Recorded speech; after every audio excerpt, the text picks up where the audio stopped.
Olá, estudantes! Estamos aqui na aula de Economia ou Teorias Econômicas e para a aula de hoje vamos tratar de escolas econômicas e sistemas mercantilista e capitalista. Para essa primeira parte, vamos ver então sobre o tema escolas econômicas. E necessitamos então para isso resgatar o conceito de economia que trabalhamos na última aula. Vimos naquela aula que economia é a ciência que estuda o emprego de recursos escassos entre diferentes usos possíveis, com a finalidade de obter os melhores resultados, seja na produção de bens ou na prestação de serviços. Uma vez resgatado então o conceito de economia, precisamos entender então o que a economia busca responder.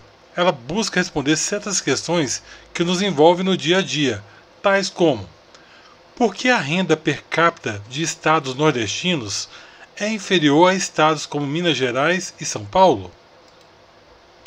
Por que a ampliação do crédito pode gerar inflação? Qual a relação entre a desvalorização cambial e o saldo da balança comercial?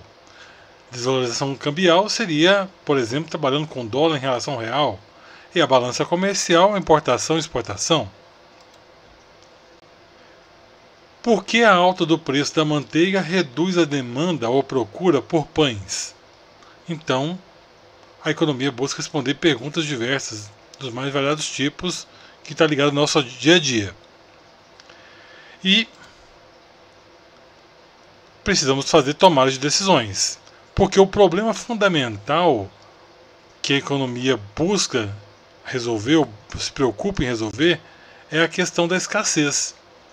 Os problemas econômicos relativos ao que e quanto produzir, como produzir, para quem produzir, existem em todas as sociedades, não importando o grau de desenvolvimento de sua organização política. Isto é, se o país é desenvolvido ou em desenvolvimento ou emergente, ele tem que estar trabalhando essas questões da mesma maneira. Já iniciando o tratamento da informação do capitalismo, o capitalismo é um regime político e econômico que se caracteriza pelo direito à propriedade privada e por um sistema de mercado organizado. Com o direito à propriedade privada é possível adquirir o que quiser desde que tenha renda para pagar pela propriedade. E o mercado é o local onde ocorrem as compras e vendas dos produtos e dos insumos. No contexto atual, é um contexto de globalização. O mercado não está restrito mais a um espaço físico. Então você pode estar vendendo sapatos em patrocínio, uma loja física, mas você concorre globalmente, né? Porque a pessoa pode comprar por um site de outro lado do mundo e ele é entregue na casa da pessoa. Então você acaba concorrendo diretamente dessa forma. Falando agora dos fatores de produção, são 3 os fatores de produção: terra, trabalho e capital. Na microeconomia, sempre que for analisar produção versus custo, é nessa ótica, ou seja, baseado na questão terra, trabalho e capital. No sistema capitalista, o que visualizamos é um acúmulo de riqueza por meio desses 3 fatores, sendo que a maioria da população tem como seu fator principal de produção o seu trabalho físico ou mental e o seu tempo, que acaba sendo os seus fatores de produção.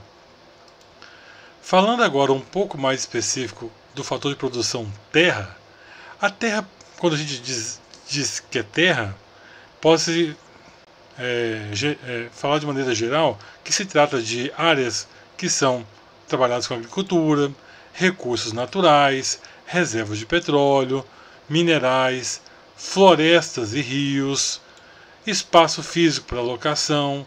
Tudo isso está dentro do fator de produção denominado terra. Agora, quando vamos para um outro fator, que é o fator trabalho, o trabalho é o esforço humano físico e mental para produzir bens e serviços. Tais trabalhos podem ser manuais, rotineiros, que envolvem tomada de decisões, habilidades, expertises específicas e de relacionamento. Então, toda forma de trabalho humano, mental, físico e que gaste aquele tempo que está sendo dedicado é dentro desse fator de produção chamado trabalho. O fator de produção capital, normalmente quando a gente ouve falar a palavra capital, a gente associa capital a dinheiro. E isso também está conectado com as disciplinas de finanças e contabilidade. Aqui em economia, dinheiro será capital financeiro. Quando eu falar apenas capital para vocês em economia, ele não será dinheiro. Então não entenda capital como dinheiro, tá certo? O capital será tecnologia, produtos à venda, veículos, bem capazes de produzir outros bens e serviços, máquinas, equipamentos, estoques, mas não necessariamente será dinheiro. Assim, capital serão bens duradouros, que não se destinam ao consumo, mas à produção de outros bens e serviços. Agora, tratando sobre a renda é a remuneração dos fatores de produção. Os fatores de produção, terra, capital e trabalho, quando investidos, aplicados, geram renda. Por exemplo, se eu trabalho, eu tenho salário. Tenho um cômodo, faço aluguel.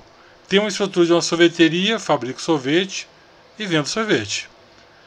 Faço o arrendamento de terra para outro agricultor e ganho pelo arrendamento. Planto alface, vendo na feira. Então são meios de ter renda. Agora, a riqueza é o patrimônio acumulado. Geralmente, por meio da renda, eu adquiro terra ou capital. Por exemplo, a renda não gasta e acumulada vira riqueza. Então, a cada momento que você tem renda e você vai guardando, acumulando isso vai virar riqueza. Agora, ao tratar das escolas econômicas, nós temos alguns personagens importantes que vamos lidar durante a matéria. Temos o Adam Smith, o escocês Adam Smith, que tem aí a teoria do liberalismo. Tem o alemão Karl Marx, que tem o marxismo, que a gente trata do socialismo e do comunismo. Tem o inglês Keynes, que é a ideia aí da teoria do keynesianismo. E temos também o americano Milton Friedman, que trabalha com o neoliberalismo. Então seriam as 4 escolas principais da economia que nós vamos trabalhar nessa disciplina desse semestre. Falando um pouquinho mais sobre eles, vamos desvendar como é que foi ali a linha do tempo entre eles, a distância de tempo. Nós temos ali o liberalismo com o Smith no século XVIII, então 1700 e rascunho, 1700 e alguma coisa. Então ele já trabalhava a ideia do capitalismo, o ser racional. Ele desenvolveu a teoria da mão invisível. Na sequência, no século XIX, então 1800 e alguma coisa, nós temos ali o Karl Marx, o marxismo, desenvolvendo as ideias de socialismo e comunismo, a teoria da mais-valia, como acabar com a propriedade privada, o que se dedicava a estudar e desenvolver suas ideias. Na sequência, no século XX, 1900 e alguma coisa, já temos o Keynes, o keynesianismo, que também volta a trabalhar com o capitalismo, trabalha com a teoria do pleno emprego e que o Estado deve intervir na economia.